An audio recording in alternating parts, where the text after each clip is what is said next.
Good morning, my dear students in General Chemistry 1. Welcome to this virtual class on stoichiometry. For our learning objectives, at the end of this presentation, the student will be able to define limiting reagent, theoretical yield, and percent yield. Calculate the theoretical yield for a given chemical process. Be able to determine which reactant is the limiting reactant. Calculate the amount of product formed and determine the percent yield. So in this presentation, meron tayong mga calculations. So let's review before we go to the lesson proper. Last time, we discussed about chemical change, or other term ng chemical change is chemical reaction. So this change which alters the composition and structure of the substance.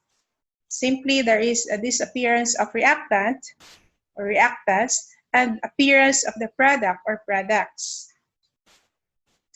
Now, like in mathematics, sa chemistry, meron tayong tinatawag na chemical equation. So, in chemical equation, yung mga reactants or reactant is or are written on the left side of the equation.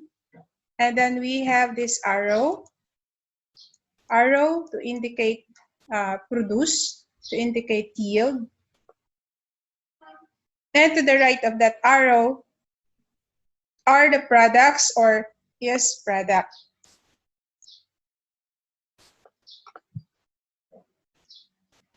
Okay, you will say also chemical equation, the number of atoms on the left side must be equal to the number of atoms on the right side, or the equation should be balanced. Next, we have the evidences of chemical reaction. So, ang first evidence, merong energy change. Second, may color change. Third, there's an evolution of a gas in the form of bubbles. Next, production ng heat and light. And then, lastly, we have formation of precipitate.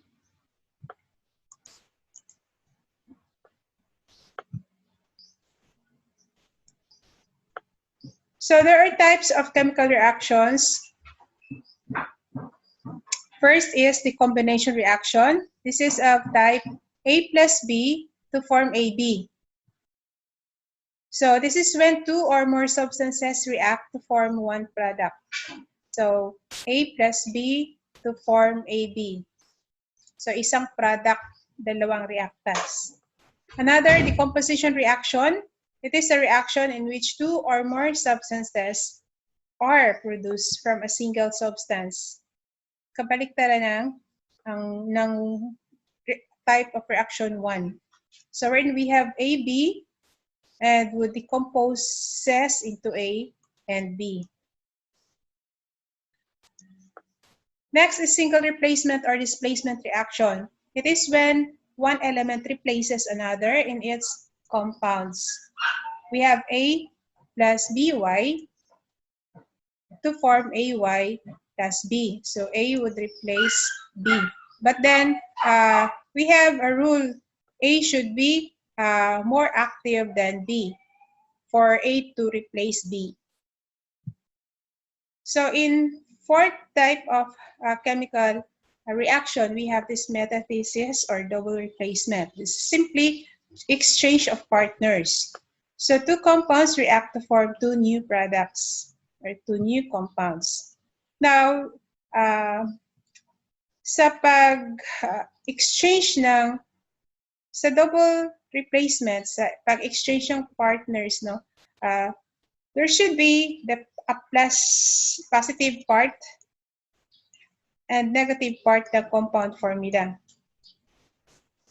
So, if A is more electropositive, X is more electronegative. Mauna ang positive part ng compound formula, then followed by negative part ng compound formula. So therefore, if A is positive, X is negative, B therefore is positive and Y is negative. So ang pwede lang mag-replace si A, ang pwede ma-partner A and Y, and B and X. Kasi positive, negative, positive, negative. Hindi pwede na AB dito or XY. No? So, wrong ito. One should be positive, the other one should be negative. So, there is a force of interaction between positive ion and negative ion, or positive part ng compound formula and negative part ng compound formula.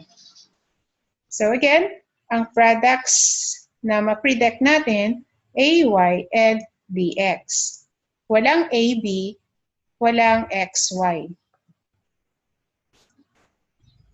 Okay, so checking of understanding, write a balanced equation for the following reaction. So in writing a balanced chemical equation, i-check ninyo yung number of atoms on the left side or sa reactants must be equal to the number of atoms ng product. Number of atoms. Okay, so like for example, you have methane reacts with oxygen in the air to produce water and carbon dioxide. Now, in balancing of equation, it is very important na correct yung formula ninyo sa compound. Kasi kahit anong try ninyo na ma-balance, kung mali yung formula ninyo sa pagkagawa ng formula sa compound, mali pa rin yun. No? So, we are lucky na binigyan na tayo ng formula ng methane. So, we have CH4.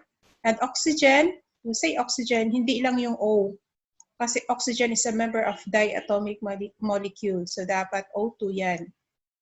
And then, dapat alam natin yung formula ng water, AC, and carbon dioxide. So, next is to balance. So, itong balancing of equation na ito, this is done by inspection and by the trial and error. Other way of balancing of chemical equation is by redox, reduction oxidation. So, by checking, summarize lang yung number of atoms on the left side. We have C, carbon is 1, hydrogen is 4, oxygen is 2, whatever the subscript. Now, in the absence of the subscript, meaning 1 yan. So, same arrangement dito sa right side para hindi tayo malito. Okay, so C is 1 from CO2, H is 2 from H2O, O is 2 from CO2, and 1 from H2O. So, saan dito hindi balance ang oxygen at saka hydrogen? Okay, so paano kaya ito? No? So, let us try to write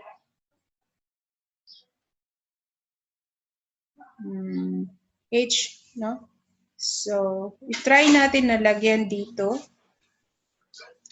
So, in doing that, H would be times 2, and O would be times 2. So, the total hydrogen on the right side is 4. Oxygen on the right side is 4. So, let us see kung saan dyan ang hindi balance. Okay, balance na yung carbon, balance na yung hydrogen, oxygen na lang. So, let us try to write 2 before O2. So, by writing 2 before O2, then we have 2 times 2, then this is 4. So, in doing that, balance na yung equation. By the way, in balancing of equation, do not alter, huwag niyong baguhin ang formula ng compound formula just to balance. Like for example, lagyan niyo dito ng 4, maging O4. So, hindi ganun, no? So, you can write by trial and error, number before a compound formula. Or yung tinatawag na coefficient. Huwag niyong baguhin ang formula ng compound just to balance the number of atoms sa left and right side of the equation. So next, solution of barium chloride. So, gawa na kayo ng formula. Barium chloride nasa group 2. So it has +2 oxidation state. Chloride nasa group 7 has -1. No? And then crisscross, maging BaCl2.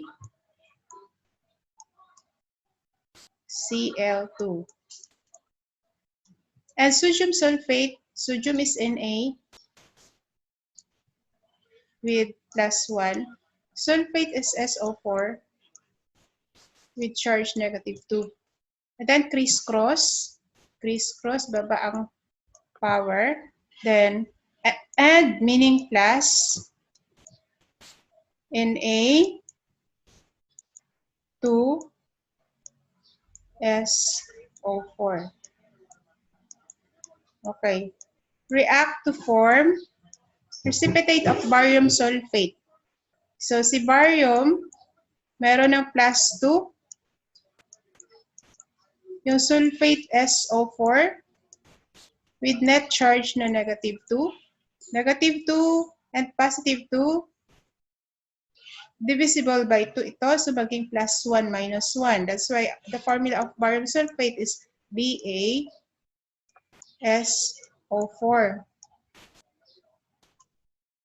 And an aqueous solution of sodium chloride. So alam natin yung formula ng sodium chloride. NaCl. Okay. So this is double replacement reaction, wherein B replaces Na to form barium sulfate, and Na combines with Cl to form NaCl. So next thing is to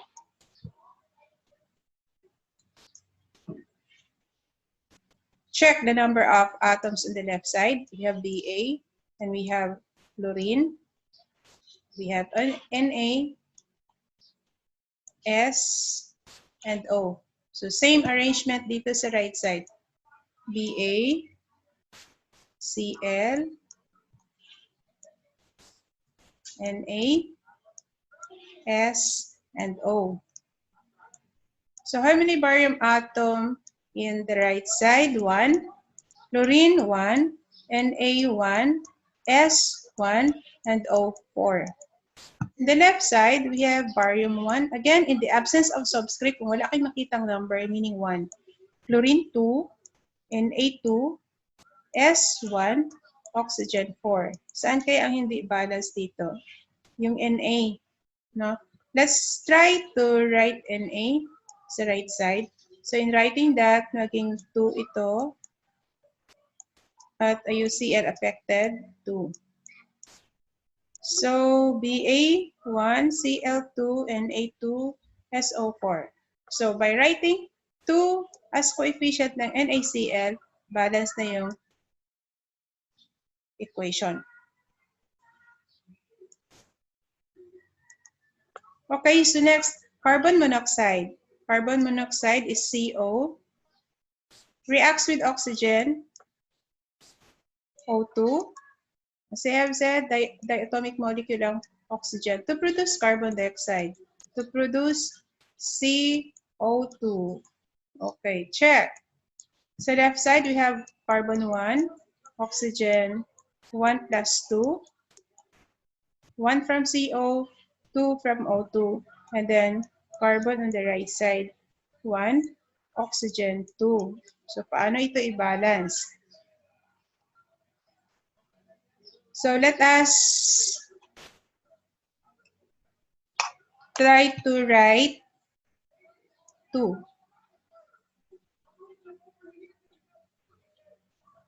Try natin lagyan ng 2 dito. Anyway, this is trial and error. So by writing 2, mag-2 ito. At saka mag-2. So magiging 2 ang carbon. Magiging 4 ang O. So to balance, pwede natin lagay dito yung 2 before CO. So may times 2 tayo sa C. May times 2 tayo dito sa 1 ng oxygen. So that gives us 4 and 2. So this is now our balance equation. I hope you can follow. Okay, let us define the following terms. Actual yield. is the amount of product that is actually produced. Theoretical yield, the maximum amount of product that can be generated from a given amount of reactants. And percent yield tells us what percentage of the possible amount of product the theoretical yield was actually obtained, the actual yield. So by formula, percent yield is actual over theoretical multiplied by 100. Again, yung actually produced, theoretical, yung maximum amount of product that can be generated from the given amount of reactants. So example, you calculate that 1.00 gram of copper should be produced theoretical yield from a given chemical process.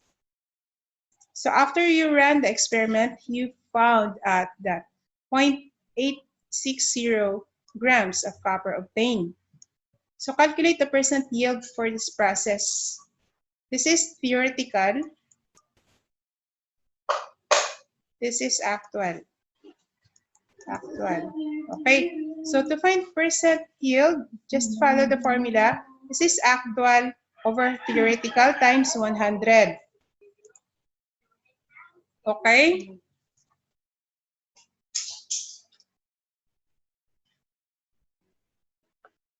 Next is to substitute.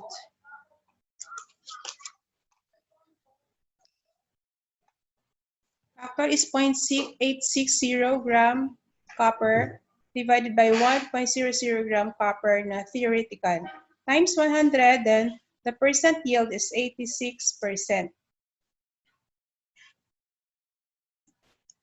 Okay, next is limiting reactants and excess reactants. Ano itong mga limiting reactant na to at saka excess reactant in a chemical equation? So how many cookies can I make if I have these ingredients na to? As you can see, okay lang yung butter, no? Okay lang yung flour, okay lang yung oil, okay lang yung eggs, no? But then you look at sugar. Kunti lang yung sugar. So you can make cookies until you run out one of the ingredients. So ibig sabihin, basihan lang ninyo ang sugar. No? Once you run out of sugar, you will stop making cookies. Otherwise, yung cookies ninyo, unsweetened, walang sugar. No? So, but then, following the ingredients, then, mag-base lang tayo kung sa amount ng sugar na nasa table or nasa kusina, no? In doing this cookie. Okay, so next, in this example, the sugar would be the limiting reactant. So tinatawag itong sugar na to na limiting reactant kasi yon ang least amount of ingredient. So it will limit the amount of cookies you can make. Ibig sabihin na with this given ingredients, konti lang magawa na cookie. Kasi nag-base tayo sa amount of sugar.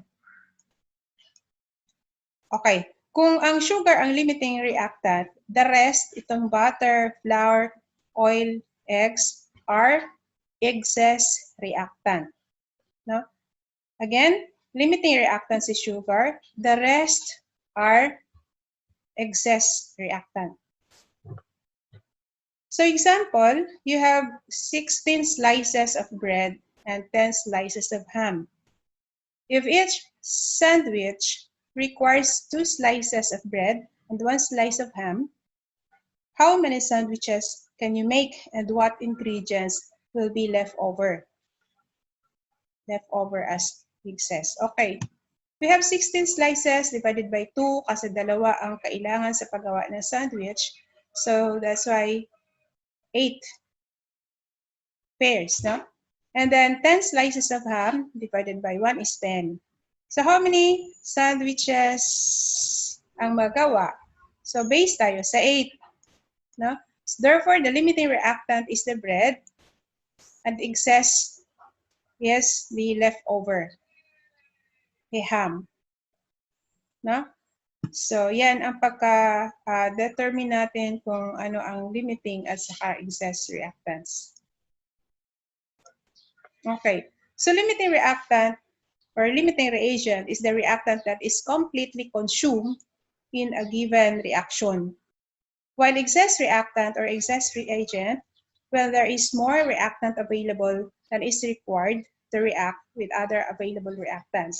So some amounts of reactant will be left over at the end of the reaction. That's it. So, anong kaibahan ng limiting reactant sa excess reactant? So, there are steps to solve chemical reaction problems. First is to write the balance reaction. Balance, ibig sabihin, na-check na yung number of atoms on the left side must be equal to number of atoms on the right side. Second is to fill in the unknown and known values. Calculate the missing values. Yung third step. Okay, so we have this example. Silver metal reacts with sulfur. So, dapat alam natin yung formula ng silver metal. Ag reacts with sulfur, that's S, no? To form silver sulfide. Silver sulfide. So, according to the given balance equation. Okay, balance na yata ang equation, no? To check, Ag is 2, right side 2, sulfur in the left side 1, sulfur in the right side is 1. So, wala na tayong gawing balancing of equation. So, in this problem, we need to determine the limiting reactant. So, what is the limiting reactant? When 50 grams of silver is reacted with 10 grams sulfur. So 50 grams of silver with 10 grams of sulfur. So ano daw ang limiting reactant? Is it silver or sulfur? Dalawa lang kasi reactants. Ibig sabihin, yung isa ang limiting reactant, the other one is excess. No? Okay. So let us make a presentation like this para mas madali. So, i-copy ninyo yung balance equation and then make sure na balance ito ha. And then next is to write kung ano yung given ng problem.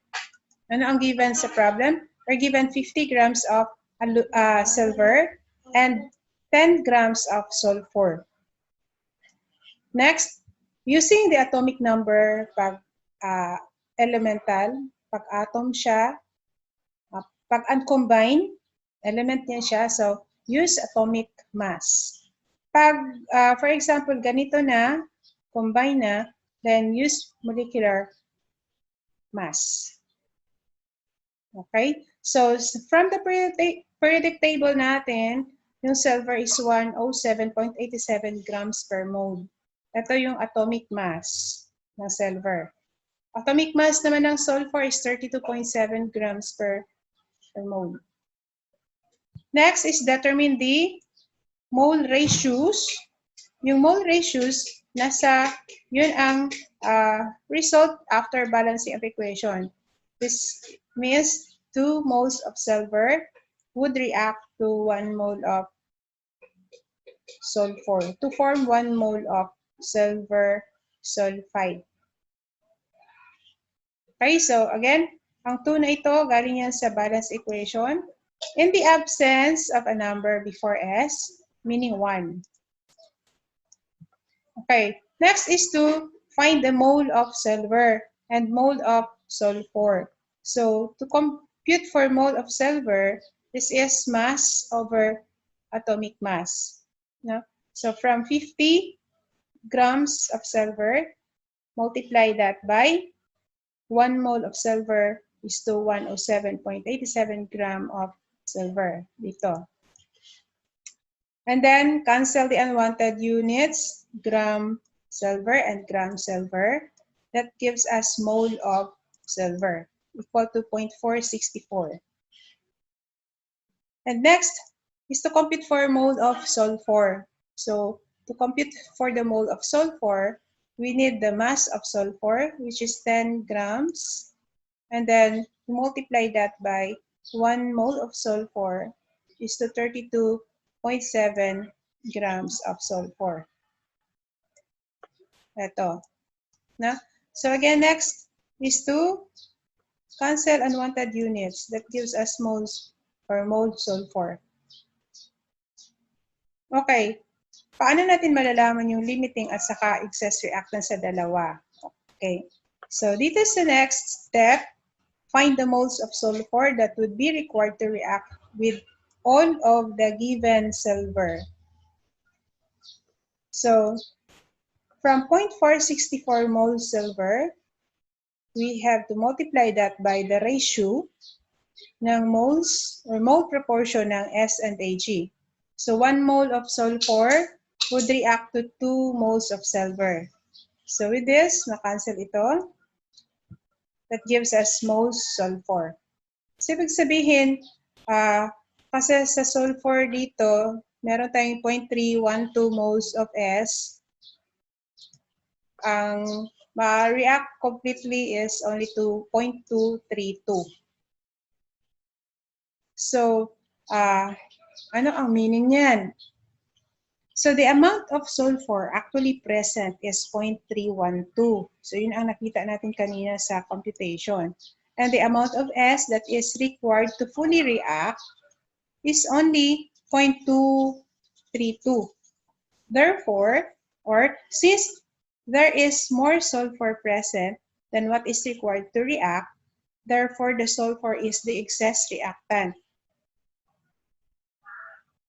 Again, sulfur is the excess reactant, and of course, yung isa, ang limiting reactant, yung silver.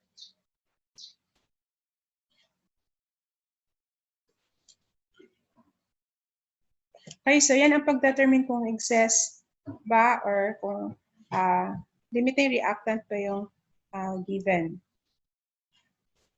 Okay, another, we have magnesium metal is heated in the presence of oxygen. In the presence of oxygen gas to produce magnesium oxide. So write the formula of magnesium metal, Mg, oxygen, O2, this is O2, subscript yan. And then 2MgO as product or magnesium oxide. Balance na ito, so wala na tayong problema sa pag-balance. Now, if 10 grams of Mg react completely with excess oxygen, alam natin excess yung oxygen, how many grams of magnesium oxide will be produced? And how many grams of oxygen will be used? Okay, so all you have to do is to simplify this problem. I-copy natin itong balance equation or yung mga members ng equation dito sa table. So we have 2Mg, O2, and 2MgO. And then write the quantities given, 1 gram for Mg, yan ito. Would react completely with excess oxygen, hindi natin yung alam. And how many grams of magnesium oxide, ito yung unknown, will be produced. How many grams of oxygen will be used? How many grams of oxygen will be used? Okay, so next step is to find the atomic mass. Kasi Mg atomic ito. So from periodic table, atomic mass of Mg is 24.31.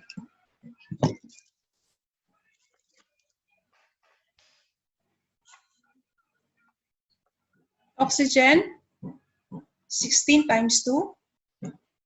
1 atom of oxygen is 16 grams per mole. So times 2 kasi O2 ito, di molecule.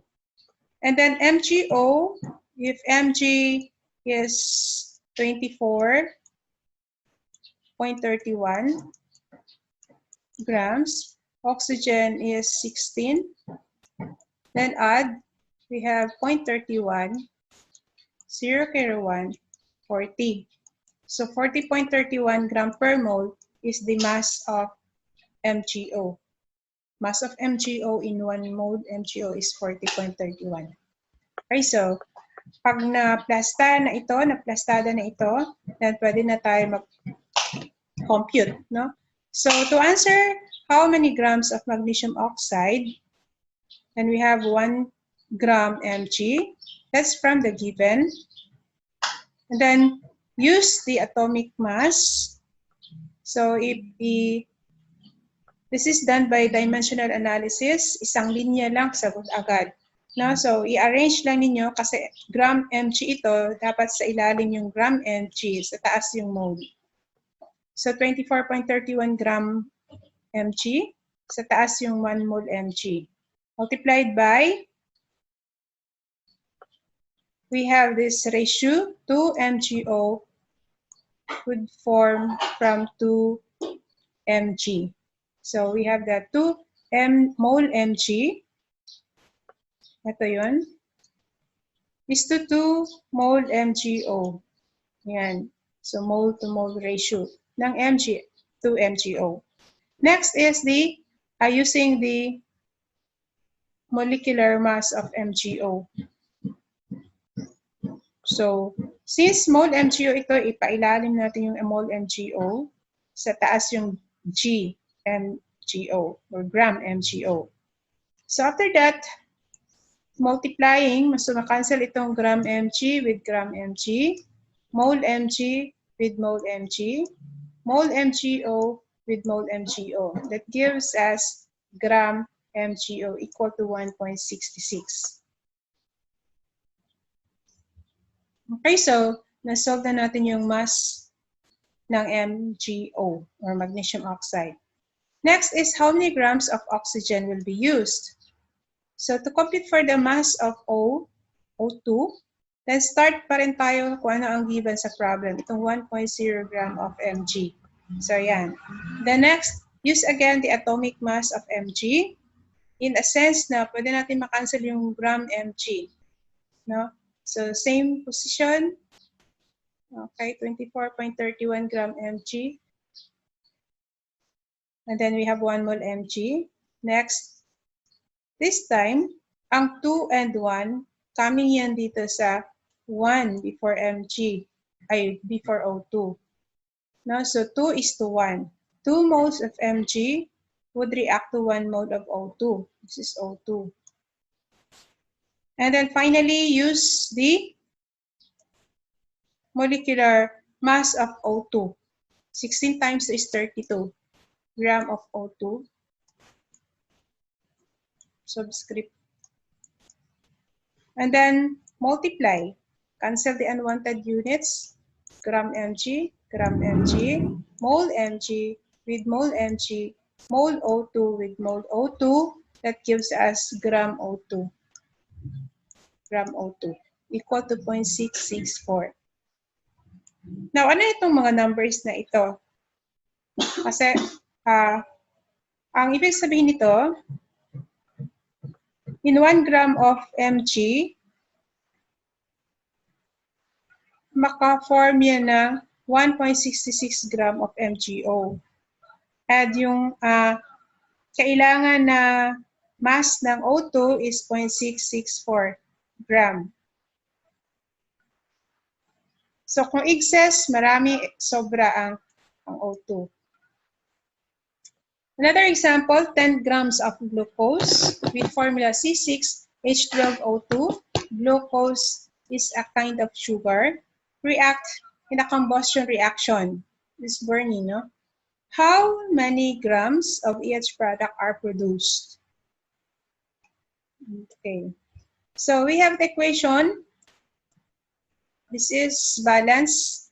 So all you have to do is to write kung ano yung given, 10 grams of glucose. Ito yan.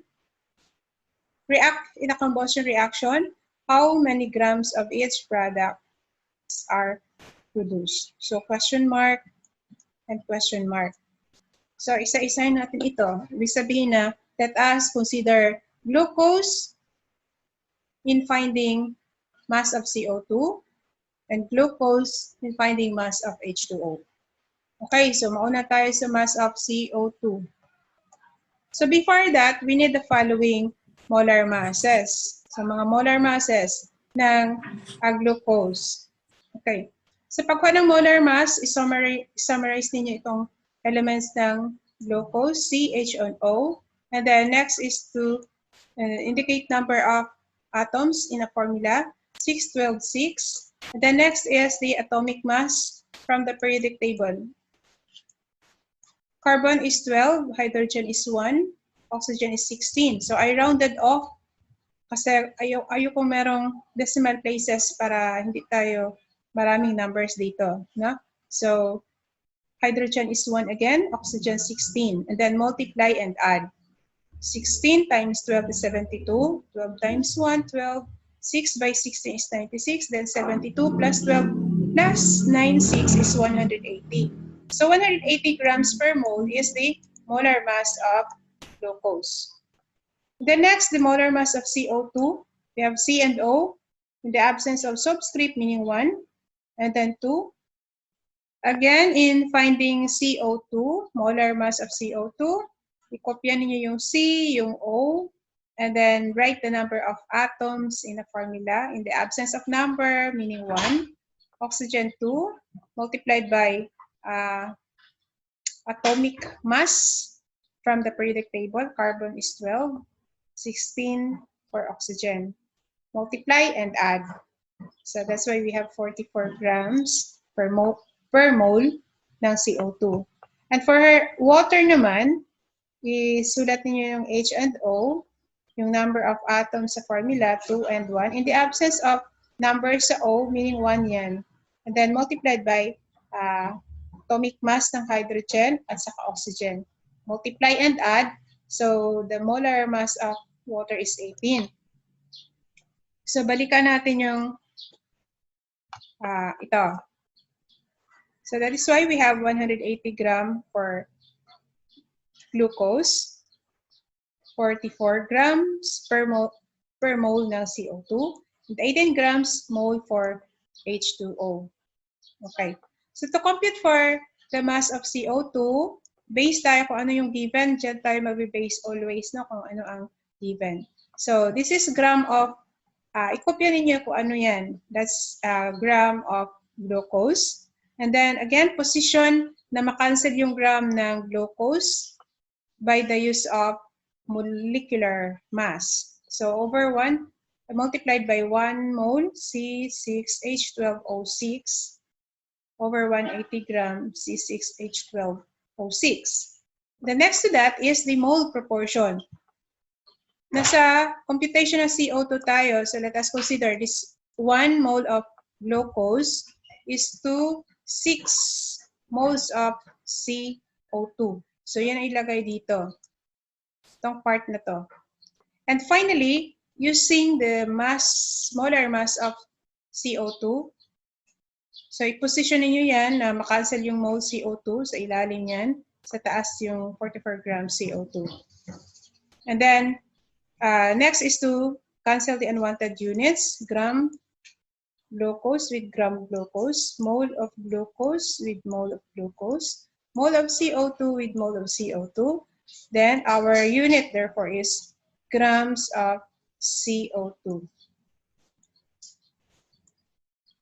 Okay, that's it.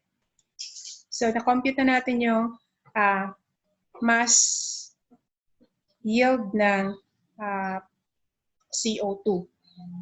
Kasi dalawang products ito, we need also to compute for the mass of H2O.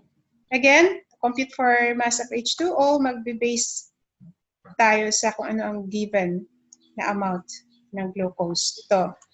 And then, position the atomic mass, the molar mass of glucose. And then the mole ratio. We have 1 mole of glucose is to 6 of H2O. So finally, use the molar mass of water and multiply. So cancel gram glucose, mole glucose with mole glucose, and then mole H2O with mole H2O. So that gives us grams of H2O. 6. So that is how to solve if the amount of product will be asked, no? Given yung mass ng reactants. Pwede natin ma-predict ang amount ng product kung alam natin yung amount ng reactant. At saka other information like molar masses. And of course, the balance equation. Kasi kailangan yung mga coefficients as ratio ng reactant to product. Or reactant to reactant, product to product. Okay, for our lesson summary, chemical reactions can be studied in terms of the amounts of reactants that are present and the amount of products that are formed.